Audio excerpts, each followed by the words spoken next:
Bonjour à toutes et à tous et bienvenue dans notre nouvelle démonstration. Alors je me présente, je suis Margot et je m'occupe de l'expérience client chez Causeway France. Ça veut dire que j'accompagne nos clients dans toute la vie de leur projet pour Causeway France. Aujourd'hui, ce que je vais faire, c'est que je vais vous présenter comment Causeway Herméo vous permet efficacement de vérifier et suivre vos équipements de protection individuelle, les EPI. Bien sûr, vous les connaissez tous. Pourquoi ce sujet aujourd'hui? Alors, je ne vous l'apprends pas. Le port des EPI est une obligation pour tous les employés travaillant dans des zones à risque. À plus ou moins faible risque, bien sûr, mais à risque tout de même. Sans ce port d'EPI, des risques d'accident du travail peuvent intervenir. Et s'assurer du bon port de ces EPI par les opérateurs et, bien sûr, suivre leur état peut se révéler assez difficile sans avoir une traçabilité exhaustive de ce qui se passe sur le terrain. Alors pourquoi? Parce que déjà, ça prend du temps de suivre les EPI. Alors, soit on utilise un fichier Excel, soit on utilise un autre outil qui ne nous permet pas d'avoir une vision globale. On est obligé de vérifier, mais alors la vérification demande de l'organisation et du temps. On n'a pas forcément les rapports qui permettent d'authentifier le fait qu'on vérifie ces EPI-là. Donc ça, c'est une première chose, ça prend vraiment du temps à les suivre. De plus, il faut qu'on reste en conformité. Effectivement, il faut qu'on puisse prouver, grâce à une traçabilité qui est non falsifiable, le suivi des incidents, mais que ces incidents-là ne sont pas à cause du non-port des EPI. Comme ça, on peut avoir un dossier solide en cas de, malheureusement, accident ou presque accident. Et enfin, ce qui peut être assez difficile, c'est la collaboration entre les équipes. Les équipes, ça peut être les auditeurs, ceux qui vérifient que les EPI sont bien sur le terrain, les vérificateurs ou encore les opérateurs sur le terrain qui doivent porter ces EPI. Toute cette collaboration-là doit être facilitée. Alors, on va voir maintenant comment Causeway France, avec son outil Herméo, peut regrouper efficacement les vérifications du port des EPI et le suivi de ces EPI, à quelle personne, à quel moment, etc., pour que le responsable QHSE puisse avoir une vue globale de son parc d'EPI. OK? Bon, eh ben on va démarrer. Je vous présente ici notre page d'accueil de l'application. Cette page d'accueil, elle est complètement personnalisable. Aujourd'hui, j'ai décidé de vous montrer comment est-ce qu'on peut lancer des demandes, changements, restitutions d'EPI directement à partir du terrain, puisque oui, je me mets dans la peau d'un opérateur aujourd'hui. Donc, je peux faire ma demande de changement ou ma restitution d'EPI en plus de mon formulaire de maintenance, mon formulaire d'inspection, mais ça, on le verra dans de prochaines vidéos et dans de prochains cas d'usage. Donc, ma page d'accueil qui est ici, vous pouvez le voir, mon premier carré, c'est la demande, le changement ou la restitution d'EPI. Je peux lancer ce formulaire à n'importe quel moment, tourner et dans mon cursus de suivi de mes missions. OK? Donc, ce que je vais faire, c'est que maintenant, j'ai besoin de faire, par exemple, une nouvelle demande d'EPI. J'ai pu lancer ma demande d'EPI et premièrement, il y a des champs qui vont être pré-remplis. Le champ avec mon nom et mon prénom, comme ça me fait gagner du temps. J'ai pas besoin de dire qui je suis puisque je suis automatiquement identifiée grâce à mon application. Ensuite, on me demande ce que je veux faire. Donc là, je vais avoir plusieurs cas. En fonction des différents cas que je vais vouloir faire, nouvelle demande de pays, changement de pays ou restitution de pays, je vais avoir différents choix qui vont s'offrir à moi. Pour une nouvelle demande de pays, on va me demander de sélectionner le type de pays dont j'ai besoin. Pour un changement de pays, grâce aux bases de données dont est constituée l'application, je vais avoir la liste de tous les EPI qui me sont déjà attribués et que je veux potentiellement modifier ou restituer. Vous voyez, aujourd'hui, en tant qu'opérateur, j'ai des bouchons d'oreille avec ce numéro de série et un casque anti-bruit.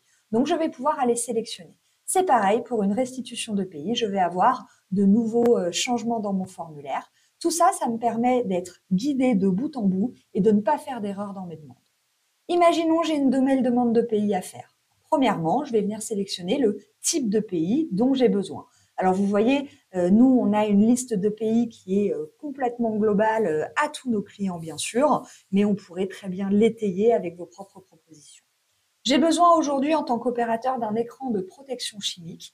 Pourquoi? Parce que je vais réaliser une nouvelle mission nécessitant cet EPI. Je pourrais avoir une nouvelle accréditation qui me permet d'utiliser ce type de pays que je vais vouloir garder ad vitam aeternam aussi. Aujourd'hui, c'est une mission qui me demande ça.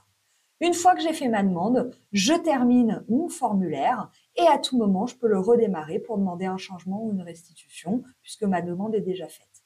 je reviens sur ma page d'accueil et je peux continuer à travailler en toute sécurité. Voilà, une fois que je me suis mise dans la peau de mon opérateur, je vais pouvoir passer dans la peau de mon responsable QHSE ou alors de la personne en charge du magasin des EPI pour voir comment je suis ces demandes. Je suis maintenant responsable QSE ou alors je suis en charge de m'occuper des équipements EPI pour toute ma société. Et bien vous voyez, je suis arrivée dans le deuxième outil qui compose ma solution Herméo, qui est la plateforme web. Cette plateforme web, elle permet de retranscrire toutes les données qui sont depuis le terrain. Je vous parlais de collaboration tout à l'heure entre les différentes équipes. Un opérateur terrain qui écrit toutes ces données dans un formulaire, toutes ces données-là viennent automatiquement s'enregistrer dans des bases de données que le responsable QSE peut aller vérifier, bien sûr, en temps réel. Donc vous voyez, si je reprends, je suis l'opérateur Margot Prudhomme et j'ai fait une nouvelle demande d'EPI parce que ma mission nécessite un EPI, bien sûr, et j'ai demandé un écran de protection chimique. Et bien, en tant que responsable QSE, je vais avoir une vue de toutes les demandes qui sont en cours ou à traiter, qui proviennent des formulaires du terrain, et je vais pouvoir aller gérer ces demandes.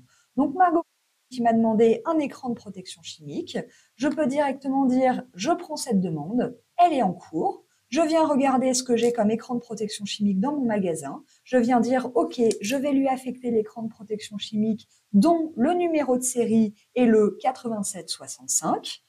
Et ma date de traitement est bien sûr, ce jour, nous sommes le 5 juin 2024. Et je peux également mettre un commentaire en disant, il n'en reste plus qu'un. Attention.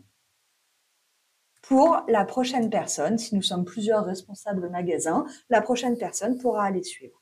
Une fois que j'ai traité cette nouvelle demande de pays, que l'opérateur est venu au magasin le récupérer, j'ai plus qu'à aller clôturer ma demande, je la sauvegarde. La prochaine fois que j'irai dans cette vue, elle sera automatiquement mise à jour en ne mettant que mes demandes à traiter. Donc vous voyez bien qu'en tant que responsable QSE, j'ai une vue sur toutes les demandes qui m'arrivent. Je peux aller attribuer et suivre tous les EPI en fonction de ce que j'ai en magasin. Et maintenant, on peut suivre ces EPI, on peut rester en conformité puisque chaque opérateur va avoir ses EPI en fonction de ses demandes et des missions qu'il réalise. Et la collaboration entre équipes se passe beaucoup mieux. Pardon, c'est encore moi, j'ai oublié. Il y a un truc hyper important à savoir sur Herméo, c'est que toutes les données en base de données peuvent être bien évidemment exploitées sur des tableaux de bord, que ce soit Power BI, Tableau, tout tableau de bord que vous pouvez avoir en votre possession, bien sûr, peuvent être utilisés pour toutes les données qui sont à l'intérieur. Nous avons bien sûr des liens natifs entre nos bases de données et les différents tableaux de bord qui existent sur le marché. Et ainsi, sous forme de graphique, vous pouvez suivre vos EPI et tout ce qui s'y passe. Vous pensiez que c'était terminé? Et non, c'est encore moi, j'ai encore quelque chose à vous dire. Maintenant, je vais me mettre dans la peau d'un auditeur, puisque toute entreprise qui a besoin justement de vérifier que ses opérateurs portent bien les EPI sur le terrain font des revues de pactage. Donc, il y a des inspecteurs en interne qui viennent sur le terrain et qui viennent auditer les opérateurs pour savoir ce qu'il y a dans leur sac ou autour d'eux pour voir s'ils ont bien les EPI qui leur correspondent en fonction de leur habilitation et de la zone dans laquelle ils sont. Donc, en tant qu'auditeur, alors bien sûr, je peux avoir ma page d'accueil personnalisée, donc je ne vais avoir que ce bouton-là, revue de pactage. Là, aujourd'hui, j'ai un petit peu tout condensé, mais je vais pouvoir avoir ma revue de pactage directement sur mon application mobile. Et à tout moment, quand je souhaite auditer un opérateur, j'ai plus qu'à cliquer sur revue de pactage et mon formulaire s'ouvre. Mon formulaire s'ouvre bien sûr en pré-rempli avec la date du jour. Et là, je vais pouvoir aller sélectionner dans tout l'annuaire de votre entreprise la personne qui va être auditée. Aujourd'hui, je vais auditer John Doe et je vais pouvoir aller voir en fonction de son métier, il est auditeur C2E par exemple, mais ça pourrait être tous les métiers de votre entreprise. On sait que dans votre entreprise, un auditeur C2E doit avoir des EPI nécessaires pour faire son métier. Les EPI nécessaires vont être affichés automatiquement à l'auditeur pour être sûr que cet opérateur a bien tous les EPI. Une fois qu'il a tout en tête, l'opérateur doit avoir un casque électrique, des gants isolants, un masque, un tapis isolant. Il va aller dire quels sont les EPI présents dans son pactage. Et donc, il regarde l'auditeur et il dit, effectivement, j'ai un casque électrique. Ah, il a des chaussures de sécurité en plus et il a un écran de protection électrique. Je clique sur OK et quand je viens vérifier en fonction des EPI nécessaires à l'auditeur C2E ce qu'il a de présent dans son pactage, eh ben, on peut voir s'il y a des écarts ou pas. Alors, ça peut être des écarts majeurs, mineurs, on pourrait aller notifier les écarts, hein, mais on va aller demander s'il y a des écarts. Eh ben, malheureusement, aujourd'hui, il y a des écarts et ils sont majeurs. Donc, en tant qu'auditeur, il faut que je le notifie. Et ces écarts majeurs amènent une conclusion de l'audit qui est non satisfaisante. Je vais pouvoir donner à mon opérateur des règles pour qu'il puisse repasser en magasin et aller récupérer ses EPI. Et je termine mon intervention. Bien sûr, en tant qu'inspecteur, j'ai fini mon formulaire et puis je peux passer à mes autres occupations. Alors bien sûr, quand je dis vaquer à mes occupations, c'est une réalité puisque quand j'ai terminé mon formulaire, un certain nombre d'automatisations peuvent être mises en place, c'est-à-dire que par exemple, j'ai une conclusion d'audit non satisfaisant, un email automatique peut être envoyé au responsable ou au magasin pour qu'il puisse préparer les EPI nécessaires. Comme ça, encore une fois, hein, la collaboration entre équipes se passe beaucoup mieux. Puisque quand je termine un formulaire, qu'est-ce qui se passe? Toutes les données que j'ai mises dans mon formulaire, on l'a vu juste avant avec l'opérateur, sont enregistrées en base de données. Des mails peuvent être envoyés en alerte à un certain nombre de personnes automatiquement pré-remplis et je n'ai même pas besoin de m'en occuper. Donc en fait, une fois que j'ai rempli mon formulaire, je peux vraiment aller faire autre chose. Une dernière chose, je pense que vous l'avez vu dans les autres vidéos qu'on a pu faire sur le QHSE, ces formulaires-là qu'on est en train de digitaliser, on les digitalise via ce que nous, on appelle un studio d'édition.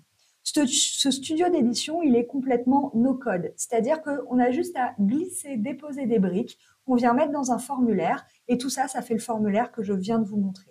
Donc, on n'a pas besoin d'être informaticien pour créer des formulaires de revue de pactage de pays. C'est complètement simplifié. Donc, dès qu'on vous livre un formulaire comme ça parce que vous voulez passer sur notre application, on peut vous le livrer clé en main et derrière, vous pouvez aller l'adapter complètement à vos besoins et par en plus quelqu'un du métier. C'est vraiment la dernière chose que je vous montre aujourd'hui, je vous promets, et après vous pouvez aller vous-même vaquer à vos occupations. Une fois que la revue de pactage est faite par l'auditeur, je vous l'ai déjà dit, tout est enregistré en base. Et ben c'est exactement ce qui se passe ici. Donc en tant que responsable QSE, je peux savoir quand ont été faites les revues de pactage, par qui, la date de l'audit, la conclusion de l'audit et même les rapports de l'audit qui me permettent de savoir tout ce qu'il y avait dans le pactage ou tout ce qui malheureusement n'avait pas dans le pactage. Donc c'est grâce à ça. Vous voyez, j'ai fait une revue de pactage de John Doe, ce jour bien évidemment, et l'audit était non satisfaisant. Je peux aller retrouver toutes mes revues de pactage dans mes vues personnalisées et ensuite je peux aller voir les rapports qui sont associés. Encore une fois, la transition entre le terrain et le bureau se fait. On est vraiment l'application du dernier kilomètre pour une meilleure collaboration entre équipes, pour rester en conformité, pour avoir toute la traçabilité des données nécessaires. Et c'est ce que vous voyez à l'écran. Voilà, moi, il me reste plus que à vous souhaiter une très bonne journée. Et bien sûr, on se retrouve dans une prochaine vidéo. Merci à vous, au revoir.